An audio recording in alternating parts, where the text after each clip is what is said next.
तो दोस्तों, आज मैं आपके लिए एक बहुत ही खौफनाक और सस्पेंस से भरी हॉरर मूवी सबरीना को एक्सप्लेन करने वाला हूं। इस मूवी में आपको ईविल डॉल, रूह, काला जादू और स्कैरी ट्विस्ट्स देखने को मिलेंगे। स्टोरी एक छोटी सी लड़की से शुरू होती है, लेकिन धीरे धीरे यह कहानी एक खतरनाक राक्षस तक पहुंच जाती है। और इससे पहले मैंने the curse of la llorona movie को एक्सप्लेन किया था। अगर आपने वो मूवी नहीं देखी तो ज़रूर देखिए। तो अब बिना किसी देर के चलते हैं सबरीना मूवी की एक्सप्लेनेशन की तरफ। फिल्म की स्टार्टिंग में हम मायरा नाम की एक लड़की को देखते हैं जो अपने हस्बैंड के साथ खुशहाल जिंदगी जी रही होती है। उनकी एक भतीजी है जिसका नाम वान्या है। उन्होंने उसे गोद लेने का फैसला किया क्योंकि वान्या के पेरेंट्स की कुछ दिन पहले पुरअसरार तरीके से मौत हो गई थी।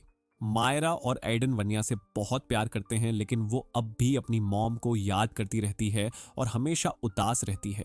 एडन की एक खिलौनों की फैक्ट्री है जहां वो डॉल्स बनाता और बेचता है। हाल ही में उन्होंने सबरीना नाम की एक नई डॉल बनाई और बच्चे इसे खरीदने के लिए बहुत पुरजोश थे। एडन ने अपनी वाइफ के लिए सबरीना डॉल का एक खास वर्जन बनाया।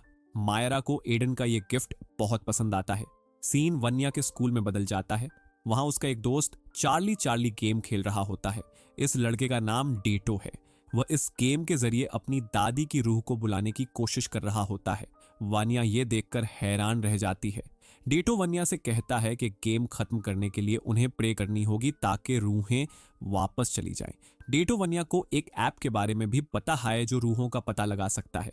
वन्या डेटो से गेम बोर्ड उधार ले लेती है। बाद में हम वन्या को गेम का यूज करते हुए अपनी मॉम की रूह को बुलाते हुए देखते हैं। वन्या को लगता है कि उसकी मॉम की रूह आ गई है। ऐप रूह का पता लगाना शुरू कर देता है, लेकिन ऐप फेक होता है और इसके बजाय वो अपनी चाची मायरा को देख लेती है। मायरा वन्या को अपने रूम में सुला देती है और उसे सबरीना डॉल देती है। जब वानिया सो जाती है तो डॉल की आंखें हिलने लगती हैं। इसका मतलब होता है कि गेम की एक रूह सबरीना डॉल में दाखिल हो गई है। अगले दिन डॉल खुद ब खुद चलती और अपनी जगह बदलती हुई नजर आती है। वानिया ये देखकर डर जाती है। उस रात वानिया फिर से ऐप का यूज करती है और उसे एक खौफनाक रूह नजर आती है। अचानक कोई चीज वानिया को अलमारी में खींच लेती है। वानिया मायरा को बताती है, लेकिन मायरा उसे याद दिलाती है कि उसकी मॉम चली गई है, लेकिन उसकी की रूह वाकई वहां मौजूद होती है। अगली रात अंदिनी एंडिनी को घर के अंदर देखती है। अचानक एंडिनी एक राक्षस में बदल जाती है। राक्षस अंदिनी को मारने की कोशिश करता है। अंदिनी चीखती है और भागती है। उसकी आवाज सुनकर आइडन मदद के लिए आ जाता है। राक्षस उन दोनों पर हमला करता है।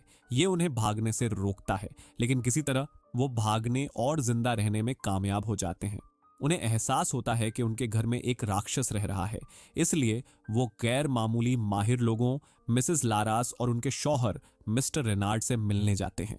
मिसेस लारास फौरन उनके साथ चल पड़ती हैं। वो चार्ली चार्ली गेम का इस्तेमाल करके एंडिनी को वापस भेजने की कोशिश करती हैं। अचानक गेम बोर्ड में आग लग जाती है। घर की लाइट्स बुझ जाती हैं। अंधेरे में राक्षस वानिया पर कब्जा कर लेता है, जो फिर मिसेस लारास पर हमला करती है, लेकिन लारास बचकर निकल जाती हैं और राक्षस को वन्या के जिस्म से बाहर निकाल देती हैं। लेकिन अब दानव आजाद हो जाता है और सब पर हमला करता है।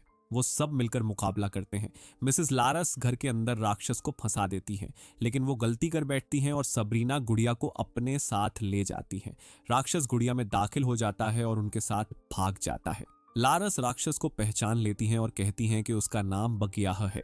ये कोई आम रूह नहीं बल्कि एक ताकतवर राक्षस बच्चा है। ये बहुत ज्यादा ताकतवर है। फिर हमें वानिया के पेरेंट्स के बारे में सच्चाई का पता चलता है। लारास बताती हैं कि बगियाह ने वन्या की मॉम पर कब्जा किया हुआ था और उसी ने वन्या के फादर का कत्ल किया था। लारस और रेनार्ड पहले भी बगियाह को वापस भेजने में कामयाब हो चुके थे, लेकिन उस अमल के दौरान एंडिनी की मौत हो गई थी। क्योंकि वन्या ने अंडिनी को गेम के जरिए बुलाया था, राक्षस बगिया दोबारा लौटने में कामयाब हो गया। बगिया को तबाह करने का सिर्फ एक ही तरीका है, लारास को उसके असल रूप पर एक खास खंजर से वार करना होगा। यह खंजर खास तौर पर इस राक्षस को मारने के लिए बनाया गया था। इस वक्त खंजर रेनार्ड के पास होता है। रेनार्ड ने यह कई साल पहले एक गार में पाया था। राक्षस ने वहीं खंजर छुपाकर रखा हुआ था। अगले दिन बगिया एक्टिव हो जाता है और मायरा पर कब्जा कर लेता है।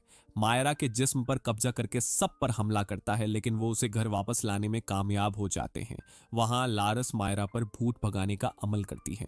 हमें पता चलता है कि बागिया को असल में एक इंसान ने बुलाया था। तब कहानी में एक नया मोड़ आता है। सालों पहले एडन का आर्का नाम का एक भाई होता है। उनके फादर एक खिलौनों की कंपनी के मालिक थे। उन्हें आर्का के खिलौनों के डिजाइन सबसे ज्यादा पसंद थे। इस वजह से एडन को जलन होने लगती है। जब उनके फादर की डेथ हो जाती है तो वो अपनी प्रॉपर्टी का 60% आर्का के नाम छोड़ जाते हैं। एडन को सिर्फ 40% प्रॉपर्टी मिलती है। इससे एडन बहुत परेशान हो जाता है। वो अपने भाई को काला जादू के जरिए मरवाने के लिए एक काले जादू के जादूगर के पास जाता है। वो पूरी प्रॉपर्टी हासिल करना चाहता होता है। जादूगर राक्षस बघिया को बुला लेता है। ये राक्षस इंसानी जिस्म का मुटालबा करता है। बघिया अर्का पर कब्जा करने की कोशिश करता है लेकिन नाकाम रहता है। इसलिए बघिया आर्का की वाइफ एंडीनी पर कब्जा कर लेता है। अंडीनी और आर्का वानिया के पेरेंट्स होते हैं। जब लारास ने बघिया से लड़ाई की तो एंडीनी और आर्का दोनों की मौत हो गई। तो वानिया के पेरेंट्स की मौत का जिम्मेदार एडन होता है। अब राक्षस बघिया को एक नए इंसानी जिस्म की जरूरत होती है। वो एडन पर कब्जा कर लेता है क्योंकि उसका जिस्म मजबूत होता है। कब्जाशुदा एडन सब पर हमला करता है। रेनार्ड दानव को एडन के जिस्म से बाहर निकालने में कामयाब हो जाता है। दानव अपना असल रूप जाहिर करता है और लारास पर हमला करता है। वो खास खंजर का इस्तेमाल करके राक्षस को मार देती है। लास्ट सीन में पुलिस एडन को गिरफ्तार कर लेती है। फिर हम मायरा और वानिया को 60 खुशी से रहते हुए देखते हैं।